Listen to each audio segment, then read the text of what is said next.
छत्तीसगढ़ में बेरोजगारी दर को लेकर नई सियासत देखने को मिल रही है। हाल ही में पूर्व सीएम रमन सिंह ने बेरोजगारी दर का आंकड़ा जारी कर प्रदेश की सरकार को घेरने की कोशिश की थी।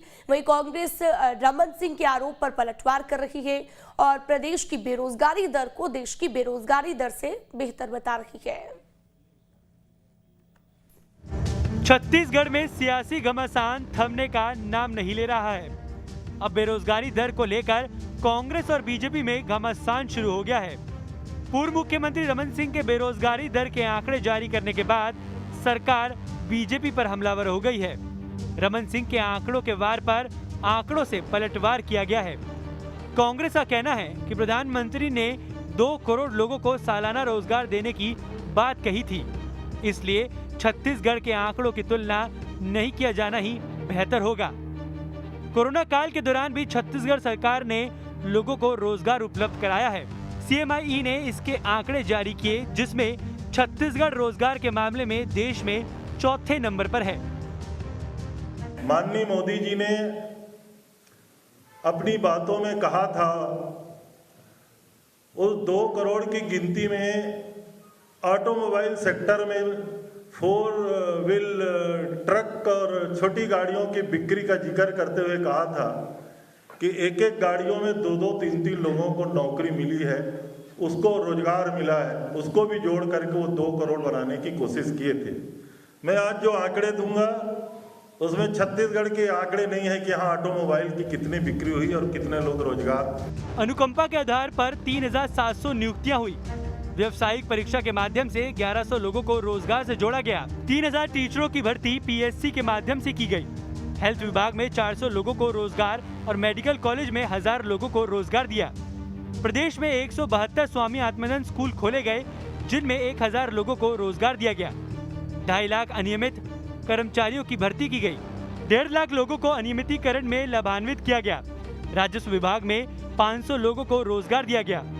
इंडियन इकोनॉमी CMIE के ताजे आंकड़े जो जारी हुए उसमें कहा गया कि छत्तीसगढ़ में बेरोजगारी का दर 2.1%, जबकि हिंदुस्तान में ये दर 7.9%। अब कोरोना काल में भी अगर छत्तीसगढ़ के लिए CMIE के द्वारा अगर ये आंकड़े दिए जाते हैं तो निश्चित रूप से छत्तीसगढ़ के लिए गौरव की बात है।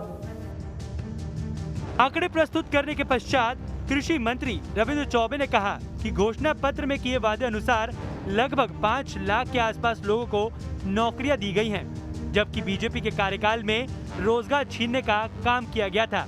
कांग्रेस का कहना है कि 14 लाख परिवारों को सीधा लाभ सरकारी योजनाओं के माध्यम से दिया जा रहा है। 80,000 के आसपास महिलाओं को रोजगार से जोड़ा गया है। भारतीय जनता पार्टी के कार्यकाल में रोजगार छीनने का जो काम हुआ और जो उन्होंने 2 करोड़ लोगों को रोजगार देने का काम किया, उससे तुलना नहीं करना है। कुछ आंकड़े कम या ज्यादा हो सकते हैं, जैसे मैंने अनुकंपा नियुक्ति के आंकड़े कहा 3200, अगर मैंने कहा तो 3100 या 3300 हो सकता है, लेकिन आंकड़े इसके करीब हैं जो हम लोगों ने सीधी नियुक्तियां दी हैं। कांग्रेस के आरोप पर पूर्व मुख्यमंत्री ने एक बार फिर प्रदेश की कांग्रेस सरकार पर निशाना साधा।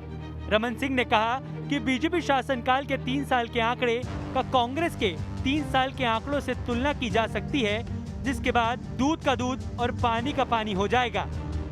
मैं आपको बताना चाहूँगा कि भारतीय जनता पार्टी के शासनकाल के 3 साल के आंकड़े मैं निकाल के दे रहा हूँ और कांग्रेस शासनकाल के 3 साल के आंकड़े से उसकी तुलना की जा सकती है। आप देखेंगे भारतीय जनता पार्टी के शासनकाल में जनवरी 2016, जनवरी 2017 और जनवरी 2018 भारतीय जनता पार्टी के 3 साल में बेरोजगारी दर और कांग्रेस के जनवरी 19, 20 और 21 के बेरोजगारी दर की तुलना आप कर लेंगे तो आपको समझ में आएगा और दूध का दूध पानी का पानी हो जाएगा। कांग्रेस और बीजेपी में आरोप प्रत्यारोप फिर शुरू हो गया है।